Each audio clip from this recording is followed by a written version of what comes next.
Well, good afternoon, YouTube. It's Sunday, April 2nd, and I'm over at one of the parks and got a nice little area here for a backdrop for you. You notice it's starting to warm up and the grass is starting to come up. Things are starting to green up. It's a beautiful day today. Temperature's probably in the, in the mid 60s.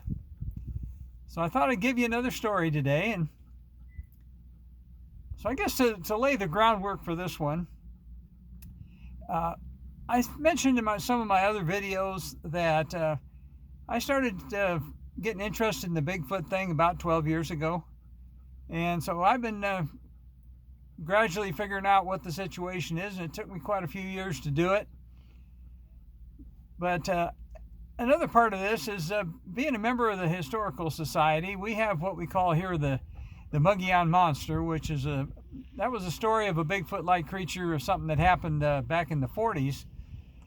And of course, the term Bigfoot hadn't been invented yet, and they hadn't needed to come up with a name for it, so that's the name they came up for it. But anyway,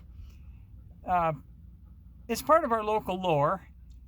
And the folks over at the Historical Society, of course, they know about that. And so when I became a member over there and became interested in the subject matter, I kind of inherited the job of being the authority, if you will, on the Mogollon Monster. And so I give public presentations about the story and that sort of thing. But the other thing I started doing is I started collecting stories. They would like me at some point in time to write a book, and they've offered to publish it for me. And I actually started it one time, and it's been a while now because writing books harder than you think it is. But anyway, in order to collect stories, I had to go public about what I was doing. Now, initially, when I got interested in the subject matter, I kind of kept it under wraps and didn't really tell anybody. And I told my wife about it, and of course, she thought I was an idiot. But when I started collecting stories, I realized that nobody's going to come up to me in the supermarket and say, "Hey, Chuck, I got a story for you," unless they know I want to hear it. So I decided that at this stage of my life, I don't really care much what people think. So I thought, well, I'll go public and say, "Come tell me your stories." And so when I did, there's risk to that, of course. But what it does a couple of things. Number one is it tells you who your real friends are, because the people that suddenly decide that you're crazy and shy away from you, well, they're not really your friends to start with. You just thought they were. The ones that are really your friends, they'll stick with you, and they'll say, "Well, I don't necessarily agree with him, but I've known him for a long time, and if he says there's something to it, then there must be something to it." And I had a pretty good friend that actually said that on a radio program, and I thought that meant a lot to me.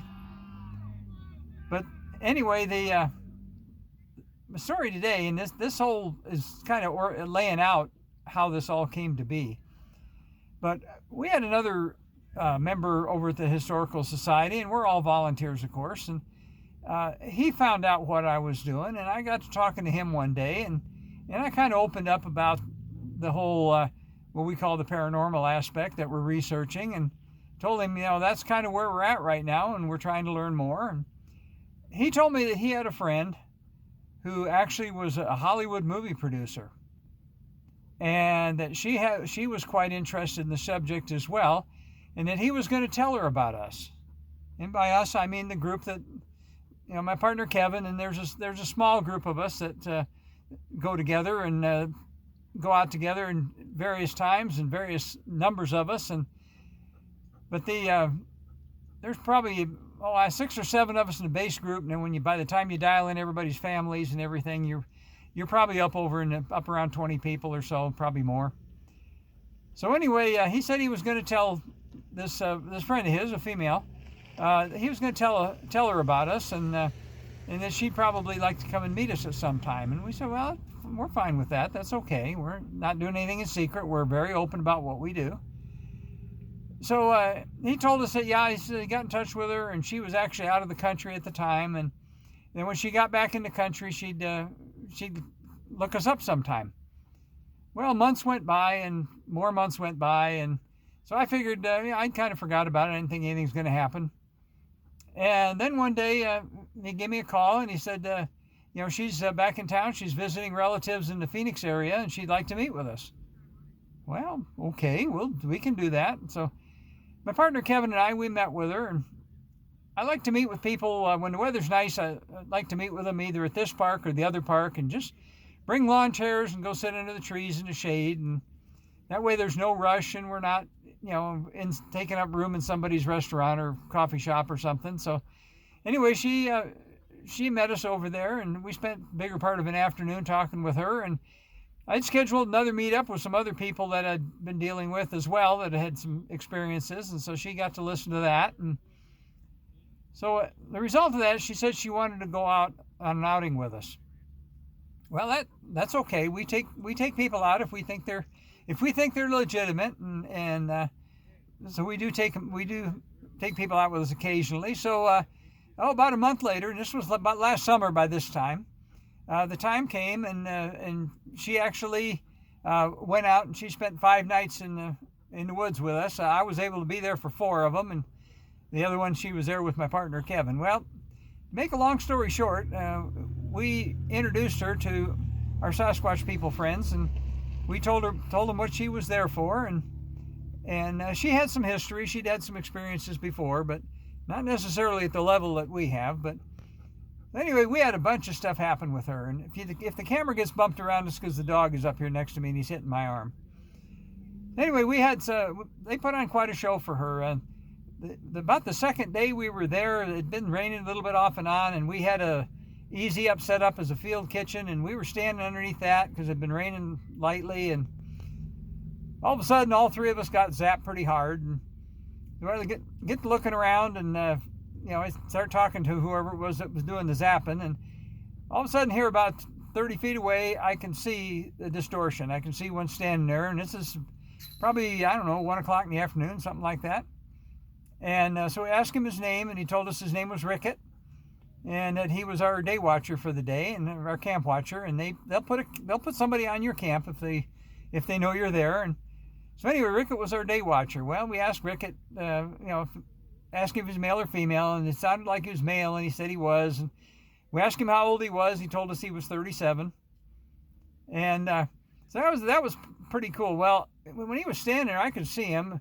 Now, my partner Kevin has a prosthetic eye he lost an eye in an accident years ago, so he doesn't have any depth perception. So sometimes he has a little bit harder time seeing that stuff than the rest of us do. And he was, the angle that he was looking, he couldn't quite really say for sure whether he was seeing what I was seeing.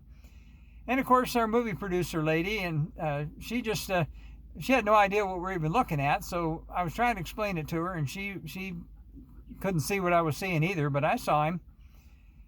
So anyway, that was the first thing that happened. Well, the next day, we had some pretty good activity that night. And the next day, once again, we're sitting under the canopy because it had been raining. And all of a sudden, I look over here, and at about 130 feet away, to the south of the camp, there's a couple of pine trees, and we refer to them as the goalposts. And we've had quite a bit of activity over by the goalposts when we've stayed there. This location is a place we call Hilltop. You've heard me talk about it before. So anyway, I look over there, and here, just big as life, going from left to right, is a mountain lion. And it's walking, and it's not walking slow, it's not running, it's kind of moving right along, and a pretty big one at that, probably a big tom. And I see him, I said, mountain lion, and everybody turned, got up, and went and looked, and everybody got a good look at him. Well, as soon as he got past where we could see him, past the goalpost, he turned it about a 45-degree angle to go directly away from us, and he hightailed it. So that was pretty amazing. You don't see that very often. Well, then about an hour later, I'm looking over at that same spot, and I'll be danged, here's a bear, almost in the same exact spot, going left to right. So I said, bear, bear, bear. So we all got up and got to see the bear. Well, holy smoke, to see a mountain lion is one thing. To see a bear an hour later in the same spot, that's totally off the charts for you. But we all got to see that. What we think happened later on is we kind of put 2 and 2 together, and we figured that Rickett probably arranged that for us. And we don't know how they do that, but we're pretty sure that they do. So she had a couple other things happen, and she had one come up and touch her face, and we told her don't be scared, but of course she got scared, and she did get some of the mind speak, and she saw some of the orbs and that sort of thing, and it was all in all they put on a real good show for her, and we're happy that happened, but she's interested in the subject matter, and she contacts us from time to time. I'm not sure exactly if anything will ever come from that, but she's pretty well known in the Hollywood community, as she's worked on like 400 films. I'm not saying her name because I didn't get her permission to talk about this, but anyway, that's my little story for today. It is a pretty day out. It's actually sitting here with a black shirt on in the sun. I'm actually a little bit on the warm side. So I'm going to close for now, and we'll talk to you in a little bit. So as I always tell you, be kind to each other, love each other, take care of yourself. God made it a great day, and we'll talk to you again real soon. So let me move back over here so I can find the button.